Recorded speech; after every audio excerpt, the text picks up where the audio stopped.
Hey guys, welcome to another Destiny 2 build guide. Today I want to go over a weapon that to me doesn't get the credit that it deserves, and the weapon in question is the Tommy's Matchbook. Now if you remember, in the mid-season update, auto rifles got a 25% increase in damage against red bar enemies in PvE. This buff also applies to our exotic auto rifles, which in a previous update got a 40% damage buff against red bar enemies. This combined with Tommy Matchbook's exotic perk makes for a pretty awesome combination. The main drawback for Tommy's is that although it nearly doubles its damage output, it burns the user and eats up the player's shields. In this build, not only will we be finding a workaround this, but we'll be pushing Tommy's damage as far as we can. The main objective for this build is having access to restoration and being able to maintain it for a longer period of time. The other objective is to be able to have multiple damage buffs active as much as possible, and thanks to the new build crafting system and through the use of aspects and fragments, we are able to have just that. For restoration, fire sprites are going to be our main source, thanks to Ember of Mercy granting us the ability to get restoration off of fire sprites. We're also going to be able to extend both restoration and radiant with Ember of Empyrean. Ember of Tempering is also so our solar weapons create fire sprites, and we also gain an increased recovery as well. For our damage, we are going to be combining Tommy's with Path of Burning Steps. The Firewalker buff can give an up to 40% damage buff to solar weapons, along with the addition of 3 Solar Surge mods for another 22% damage buff on top of that. We can also stack Radiant thanks to Ember of Torches on top for another 15% damage buff. This combined with Tommy's Overheat buff makes for a 175% damage increase. We're also going to be using 2 emergency reinforcement mods for reduced damage when we lose our shields. We also have 1 charged up mod for an extra armor charge. Our helmet has 2 harmonic siphon mods for orb creation to help build up our armor charges. We can also get armor charges with the help of seasonal mod Solar Surge, and we're also going to be using flare up to help make more fire sprites from our firebolt grenades. Now you may be wondering why I'm choosing to use Tommy's Matchbook for this build. Well, it all involves a certain leak surrounding exotic reworks next season. In a previous blog post, Bungie stated that they were going to be reworking over a dozen exotics, and from the leaks, Tommy's Matchbook is going to be one of them. The main change for Tommy's Matchbook is going to be to its exotic callus, which is going to allow it to do scorch damage while it's overheated. The amount of scorch is that for every 5 bullets that are shot while overheat is active, it will do 14 to 21 scorch stacks. So which means that if you have Ember of Ashes on, you are going to be doing 21 stacks of scorch per 5 bullets shot while overheat is active. Which means that within the full magazine, you will be able to get 2 ignitions off, considering it takes 20 bullets when the trigger is fully held to activate overheat, and since you'll have 80 bullets left and you are doing 21 stacks per 5 bullets, you'll be able to get at least 2 ignitions off for that entire ammo drum. This to me will help Tommy's Matchbook reach that next level of tier exotic that I believe will bring it on par with, say, Sunshot and some of the other top tier solar exotics. Because for example, we are using Path of Burning Steps, and since it will be able to do ignitions, Firewalker will be able to buff the damage of said ignitions, as well as Solar Weapon Surge and Radiant on top of that, as stated in one of the videos Azzacross made. So in general, I believe that when they do this exotic rework and we get the extra scorch damage with Tommy's Matchbook, it will bring it to a tier to where I feel like it will surpass even the other great exotic auto rifles, such as Quicksilver Storm, Sweet Business, and so on and so forth. So essentially this build revolves around you constantly killing targets, constantly getting fire sprites, constantly getting orbs of power, constantly getting restoration, constantly getting radiant, allowing yourself to extend those buffs to keep them going, to keep getting heals, to keep getting damage buffs. We're constantly getting orbs of power to be able to use solar weapon surge as often as you can. Constantly killing, allowing you to get Firewalker going to get you that escalating damage buff and to keep overheat activated. Essentially, just keep killing. You need to be in the thick of the fight. You can't just be sitting back and picking off enemies with a scout rifle or a pulse rifle. And with that being said, I think it's time that I stop showing and just give you guys a look at how this build works in some actual gameplay. I'm going to be doing some Defiant Battlegrounds, which is the seasonal activity for this season. So with that, let's get into it.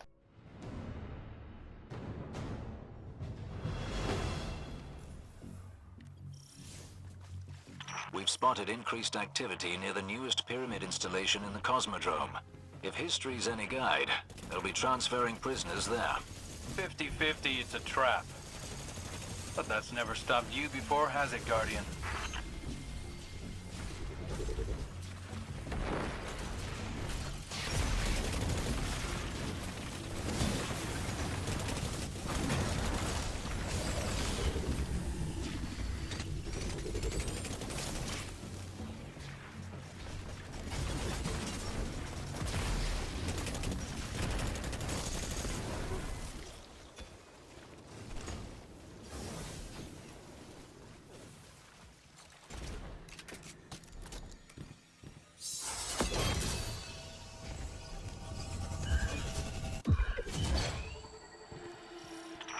This plane is volatile and uncertain. It is not like the ordered realm of the Vex.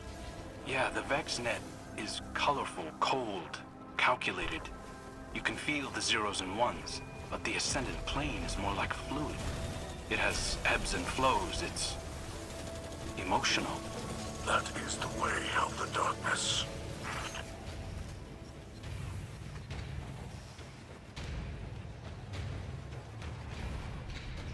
Though they appear chaotic, the Taken are still bound by a psychic command structure. Right. Let's target their leadership, Guardian.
retreats within the pyramid's walls. This is not fear or weakness. It is a stratagem. Do not have the light. Unleash it upon them.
What just happened?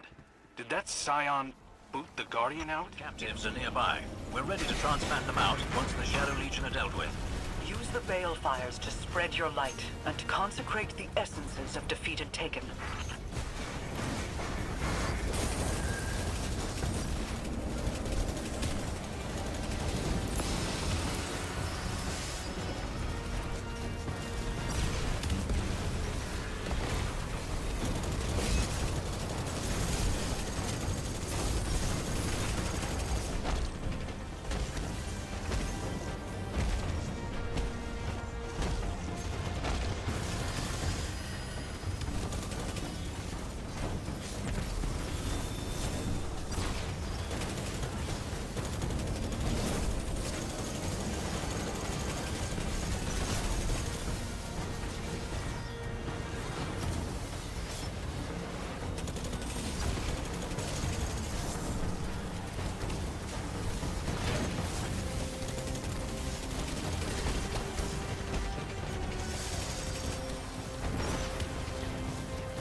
These lives pass from your hands to ours. We'll take care of them back at the farm.